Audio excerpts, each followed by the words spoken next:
Hello friends, તમુસ kitchen and vlog પર તમારું સ્વાગત છે. મિત્રો, આજે બનાવીશું એકદમ ટેસ્ટી અને ખૂબ જ હેલ્ધી એવા મિક્સ વેજીટેબલ ઢોકળા. બનાવવાની રીત સાવ સરળ છે અને ઢોકળાનો સ્વાદ તો લાજવાબ. જો તમે ક્યારેય આ ઢોકળા ટેસ્ટ ન કર્યા હોય તો એક વખત ચોક્કસથી ટ્રાય કરજો, કેમ કે 100% ગેરંટી છે કે આ ઢોકળાનો ટેસ્ટ તમને એટલો પસંદ આવશે કે બાકીના બધા જ ઢોકળાને તમે ભૂલી જશો. તો ચાલો ઝડપથી બનાવવાની શરૂઆત કરીએ. તો અહીંયા ઢોકળા બનાવવા માટે મેં 1 કપ જેટલો રવો લીધો છે. મારી પાસે એકદમ ઝીણો રવો પડ્યો છે એટલે મેં ઝીણો રવો લીધો છે. તમે કોઈ પણ રવો લઈ શકો છો. ઇન્સ્ટન્ટ અને ખૂબ જ ઝડપથી ઢોકળા બની જાય એટલા માટે થોડી તૈયારી કરી લીધી છે અગાઉથી. તો થોડું ગાજરને મેં આવી રીતે ખમણી લીધું છે. અહીંયા લીલું લસણ છે એને ઝીણું સમારી લીધું છે. અહીંયા આદુ મરચાંને મેં અધકચરા ખાંડી લીધા છે અને થોડી લીલી ડુંગળી છે એને પણ ઝીણી ઝીણી સમારી લીધી છે. તો આવી રીતે અગાઉથી થોડી તૈયારી કરીને રાખશો તો માત્ર 5 મિનિટની અંદર ઢોકળા બનીને તૈયાર થઈ જાય છે. અને અહીંયા લીધા છે મેં 2 ટમેટા અને થોડી કોબી. તો કોબી માટે મેં અહીંયા ચોપર લીધું છે અને આ રીતે કોબીને આપણે રફલી ચોપ કરી અને ચોપરની અંદર એડ કરી દઈએ. કોબી મેં થોડી વધારે લીધી છે પણ આનો ટેસ્ટ ખૂબ જ સરસ આવશે. એકદમ સરસ રીતે આપણે અહીંયા કોબીને ચોપ કરી લેશું. તો એકદમ ઝીણી ઝીણી ચોપ કરવાની છે. જો એકદમ ઝીણી આવી આપણે સમારી ન શકીએ એટલા માટે ચોપ કરેલી છે. અંદાજે 1 વાટકી જેટલી કોબી છે એને આપણે ચોપ કરી છે. હવે લઈશું આપણે મિક્સર જાર અને રવાને એના અંદર ટ્રાન્સફર કરી દઈશું. આપણે જે 2 ટમેટા લીધા હતા એને આપણે રફલી ચોપ કરી એ રવાની અંદર ઉમેરી દઈએ. એકદમ પાકા અને લાલ ટમેટા હશે તો ખૂબ જ સરસ કલર આવશે. અને ટમેટા ઉમેર્યા પછી 1 ચમચા જેટલું મોળું દહીં છે એ હું અંદર ઉમેરું છું. હવે આપણે પાણી એડ કરીશું. તો અહીંયા આપણે 1 ચમચા જેટલું જ પાણી એડ કરવાનું છે. બહુ ઝાઝું પાણી એડ નહીં કરીએ કેમ કે ટમેટાની પણ ગ્રેવી બનશે અને થોડું દહીં પણ ઉમેર્યું છે. અને હવે આપણે ગ્રાઇન્ડ કરી લઈએ. તો અહીંયા જુઓ એકદમ સરસ બેટર બનીને તૈયાર થઈ ગયું છે. હવે આ તૈયાર કરેલું બેટર છે એને આપણે બાઉલની અંદર કાઢી લઈએ. હવે આપણે બેટરની અંદર બધા જ સમારેલા વેજીટેબલ્સ એડ કરી દઈએ. તો સૌથી પહેલાં અહીંયા કોબી એડ કરું છું. તો અહીંયા બધી જ કોબી છે એને આપણે એડ કરી દઈશું. પણ તમે એક વખત જોજો, આનાથી ખૂબ જ સરસ ટેસ્ટ આવશે.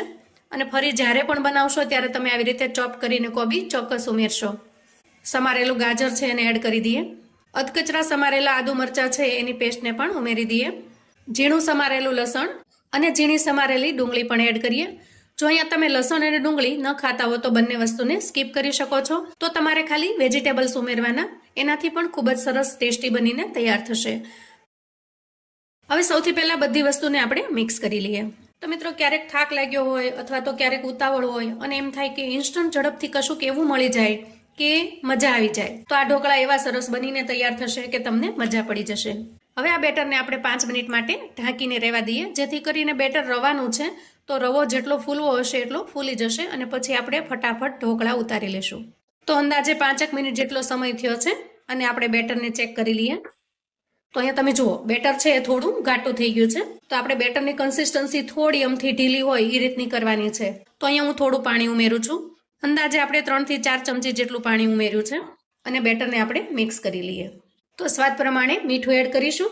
1 ચમચી જેટલું ધાણા જીરું પાવડર, થોડી અમથી હળદર અને થોડા ચીલી ફ્લેક્સ. આ બધું પહેલાં આપણે સારી રીતે મિક્સ કરી લઈએ. હવે આ રીતે એક મોટું વાસણ લઈશું અને એમાં 1 ગ્લાસ જેટલું પાણી એડ કરીશું. તો જો તમારી પાસે ઢોકળિયું હોય તો તમારે ઢોકળિયામાં મૂકવાના છે, પણ જેની પાસે ઢોકળિયું અવેલેબલ ન હોય એ આ રીતે તૈયાર કરીને મૂકી શકે છે.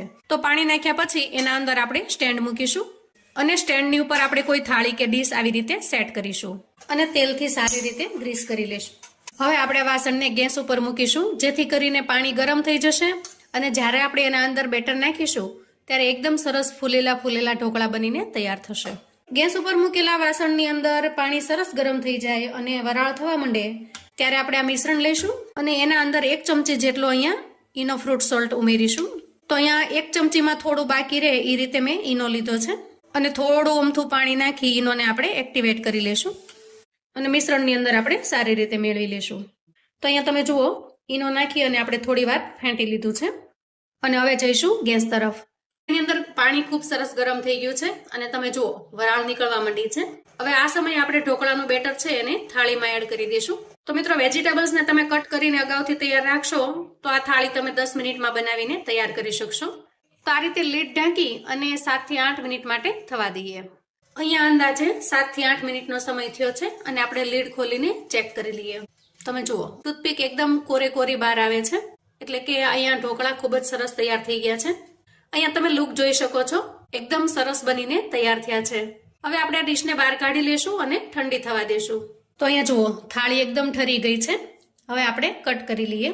તો અહીંયા સૌથી પહેલા આપણે શેપમાં કટ કરી લઈએ અને પછી ઉપર થોડો વઘાર નાખીશું અને વઘાર નાખવાથી ઢોકળાનો ટેસ્ટ ખૂબ જ વધી જશે. હવે અહીંયા મેં 2 ચમચી જેટલું તેલ ગરમ કરી લીધું છે અને એમાં 1 ચમચી જેટલી હું રાઈ ઉમેરું, થોડા મીઠા લીમડાના પાન અને આ રીતે લાલ મરચાના કટકા કરી લીધા છે એને ઉમેરી દઈએ અને 1 ચપટી જેટલી હિંગ ઉમેરીએ અને વઘારને અહીંયા સારી રીતે મિક્સ કરી લઈએ. હવે આ તૈયાર કરેલો વઘાર છે એને આપણે ઢોકળાની ઉપર સ્પ્રિંકલ કરી દઈશું. તો અહીંયા જુઓ એકદમ ટેસ્ટી એવા ઢોકળા તૈયાર છે. હવે આપણે પ્લેટની અંદર સર્વ કરી લઈએ. તો જેવી રીતે ચાઇનીઝ મંચુરિયન કે એવું ખાતા હોઈએ કોબીજ નાખેલું, એવો સરસ ટેસ્ટ આવે છે અને સાથે સાથે ઢોકળાનો પણ, એટલે કે 2 in 1 ટેસ્ટ તમને આમાં મળી જશે. નાના મોટા સૌને આ ઢોકળા ખૂબ જ ભાવશે, કેમ કે એકદમ સ્પોન્જી અને ખૂબ જ સ્વાદિષ્ટ છે. આ ઢોકળાને તમે સવારના નાસ્તામાં કે સાંજે નાની મોટી ભૂખમાં પણ બનાવી શકો છો. તો સાંજે જમવાનું કશું બનાવવાની આળસ થાય છે અથવા તો ખૂબ થાક્યા છો અને કશું હળવું બનાવવું છે તો આ ઢોકળા બનાવીને તમે તૈયાર કરી શકો છો. બાળકોને ટિફિન બોક્સ કે લંચ બોક્સમાં પણ તમે આ ઢોકળા બનાવીને આપી શકો છો. તો આપણે આ ઢોકળાની અંદર ભરપૂર પ્રમાણમાં વેજીટેબલ્સ નાખ્યા છે, એટલે તમારે કોઈ ચટણીની જરૂર પણ નહીં પડે. તો મિત્રો આવું અવનવું જાણવા માટે ચેનલ પર જો તમે નવા છો તો ચેનલને સબસ્ક્રાઇબ કરો. વિડીયો ગમે તો લાઈક અને શેર કરો. તમારા સગા સંબંધી મિત્રોને પણ આપણી આ ઇન્સ્ટન્ટ ઢોકળાની રેસિપી ચોક્કસથી મોકલી આપજો. તો મને આશા છે કે મારો આજનો વિડીયો તમને ખૂબ જ ઉપયોગી થશે. ફરી મળીએ એક નવી રેસિપી સાથે. ત્યાં સુધી આવજો મિત્રો.